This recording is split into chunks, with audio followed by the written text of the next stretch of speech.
what do you think governments around the world should be doing to help Hong Kong? I think there are a lot of things governments around the world can do. So first is sanction, definitely. Sanction the Hong Kong government officials, sanction the Hong Kong police force and the judges, the national security law judges who have been, making the persecution on these cases. They should be sanctioned, to be held accountable. And I do think that sanctions can have an actual impact on these people because a lot of them, even though they plead to be patriotic to the Chinese government and loyal to the Chinese government, they actually have dual citizenship, and they actually do want to retire in the U.S., UK, other countries, because even they know the CCP is not reliable, and they do want to be careful with that. So I think sanctioning is very useful in actually making these people more cautious in their behavior, and perhaps even quit the government or stop what they're doing. So that is the first thing. And then I think second thing is also it's worthy for governments around the world to start seeing and re-examining whether companies, international companies, should have more policies or guidance on when they conduct business with Chinese businesses and when they conduct business in Hong Kong, for example. Because in the past 3 years, we have actually seen more and more cases of how international companies are even silencing Hong Kongers. For example, HSBC, a very notorious bank, has been freezing the accounts of Excel Hong Kong politician and Hong Kong pro-democracy organizations. And even, for example, PayPal. PayPal also out of the blue froze one of the accounts of the pro-democracy groups in Hong Kong, saying they are of too excessive risk. So this sort of behavior is happening more and more often. And I do feel that if governments do not step in to stop companies from doing that, companies will continue to do that because honestly, they want to make more money, right? Who doesn't want more money? And when they want to do it, they just keep pressing the line until they're told no. So in that case, it's very important. And that's why in the US right now, there's also the bill called the Hong Kong Business Integrity and Transparency Act in Congress. And we're trying to, have it pushed forward as well as a bipartisan legislation. But, this is some of the starting point that we can see in terms of advocacy items. And another thing I think is helping Hong Kongers who are fleeing from political persecution to resettle. And that includes, providing humanitarian pathways for people to come and helping them to integrate and settle in the new country so that they can continue some sort of, advocacy work for Hong Kong and against Chinese government.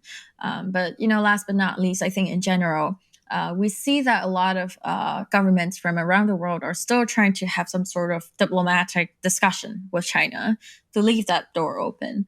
While I think that it's fair and reasonable for governments to think they want to leave that discussion channel open, they also have to recognize and acknowledge China is not a faithful international player, is not going to abide by any of the regulations or agreements you have laid out. Look at how one country, two systems turned out, right?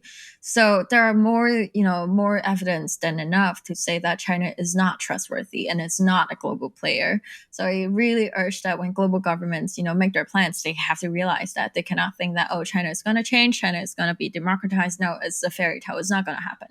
So yeah, these are just, some very basic steps, but I do hope the global governments can come together soon to have a more comprehensive and coherent plan on China, because otherwise we're not going to be able to contain China when it's trying to expand so aggressively around the world. Yeah, people really need to realize how corrosive Chinese money can be. I mean, what the CCP did to Hong Kong really would not have been as possible if it were not for all of the Hong Kong politicians and business leaders who sold Hong Kong out. And, that's going to be their children, their descendants that are going to suffer their consequences. They're in Canada or the UK or something like that. Yeah. That's true.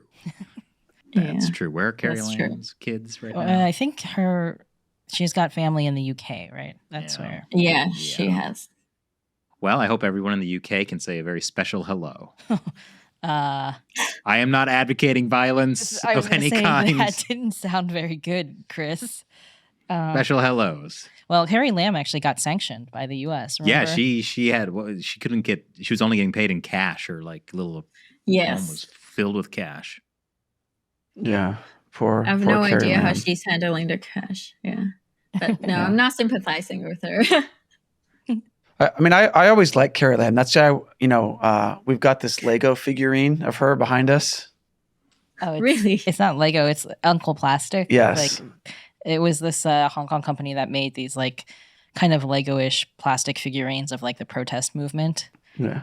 They don't make those ones anymore. No, but like they had one. They're one of Carrie Lam. She's holding a handgun. And that's the one I got because I love how just like thuggish and brutish she looks.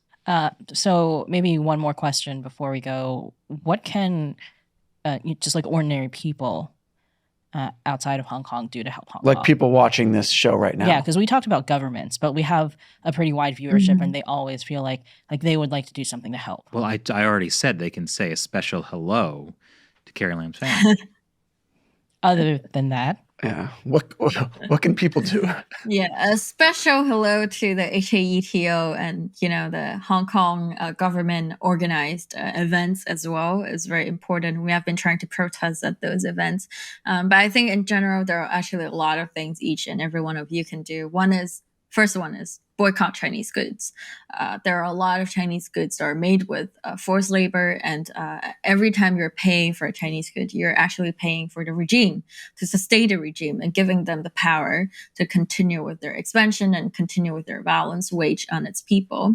And I think secondly, it's also important to actually support Hong Kong organizations who are doing advocacy work overseas. So that includes, supporting the legislations that are trying to propose, supporting the events they're trying to host, and also, if possible, in your community, perhaps there are some Hong Kongers as well, and they are always, looking for more community support and community events. So if you can, join them, pay them a visit, I think that would be much appreciated as well. And I think last but not least is really to keep an eye out for Hong Kong and see, how Hong Kong is becoming, because I do believe one day it has huge implications to, global affairs and events around you. It's not only about Hong Kong. It's never only about Hong Kong. It's always about freedom around the world. So please do keep paying attention to the cause of Hong Kong and trying to, react to whatever the Hong Kong organizations or advocates are trying to get your support on. And also one last thing, sorry. So one thing that I think is interesting is that, so I'm sure you have viewerships from people from all across, different walks of life, different careers. And I think in different industries, no matter what industry it is, we're having more and more Chinese money, right? And there are more and more, economic corrosive behaviors that are at play. But really, people are normalizing it. I think people are getting, more and more used to it. So it's really up to each and every one of you to call it out, to stop it from happening. Eventually, I hope that, we're able to start decoupling from China. And because that is essential to stop giving China more power and more credibility to what they're trying to do. And that's why, look out, try to start that wave of decoupling from China, boycott Chinese goods, and support Hong Kong legislations. Great tips. Well, thank you so much for joining us today. I'm glad you're not anonymous. Thank you for having me. And yeah, keep up the good fight. Where can people go to find more information about you or the Hong Kong Democracy Council? Yeah, so both the Hong Kong Democracy Council and myself are on Twitter, Facebook, and Instagram. So please follow us for more information. You can also visit the website of HADC, which is www.hadc.us, where you can get more information about the work we have been doing and also support us in the ways you can. Thank you. Great, thank you.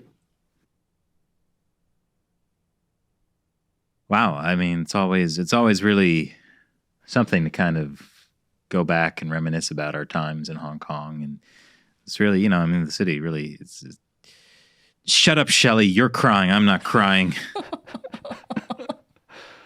Okay, I will admit to tearing up a little bit during this interview. Yeah.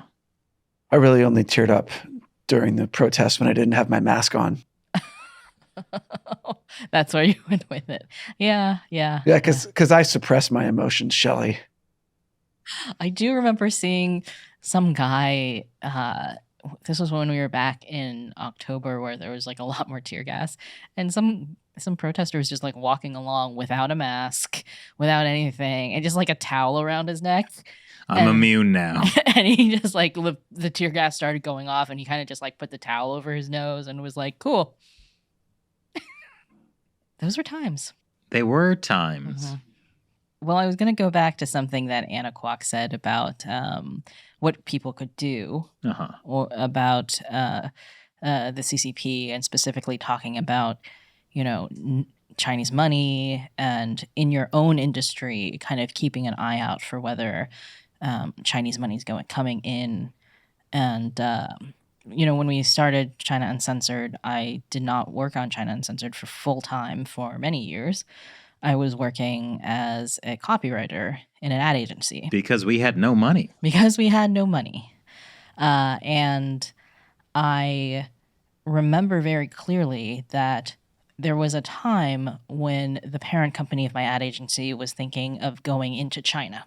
And like establishing some ad agencies there to do business.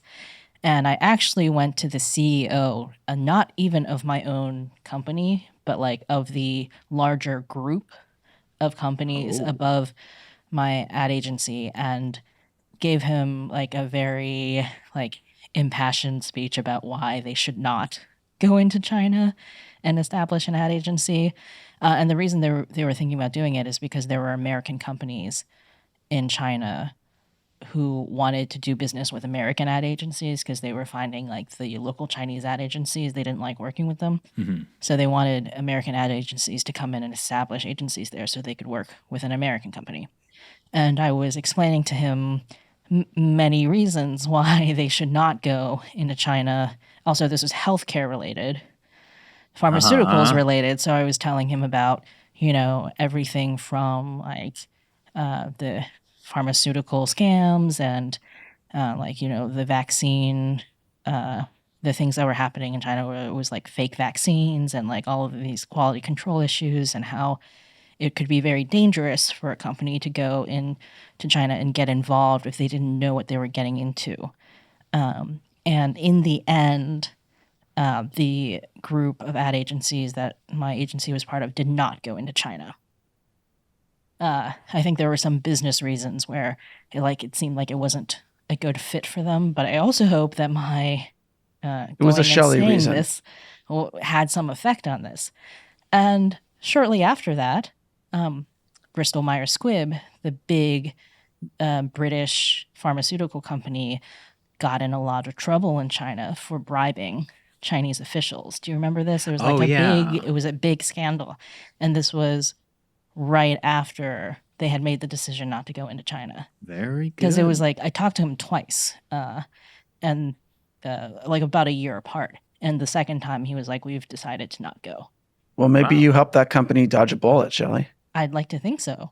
But that's my point, that like, even if you feel like you're not, a decision maker, wherever you are, you can tell people about the Chinese Communist Party, because there are still plenty of people who don't know. And that's a really big way to make that kind of change. Yeah. It's again, like the connections people make is what can really change things. I mean, I think a lot of people who watch the show, you might not realize how much that other people don't know about China. Yeah. Like I was in a Facebook group for women who like to travel, and somebody posted about how she and her family had just finally escaped China after being stuck there for the last 3 years.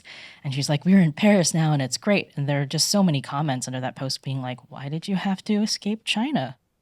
What's going on there? Why couldn't you leave? No idea what was happening with COVID in China.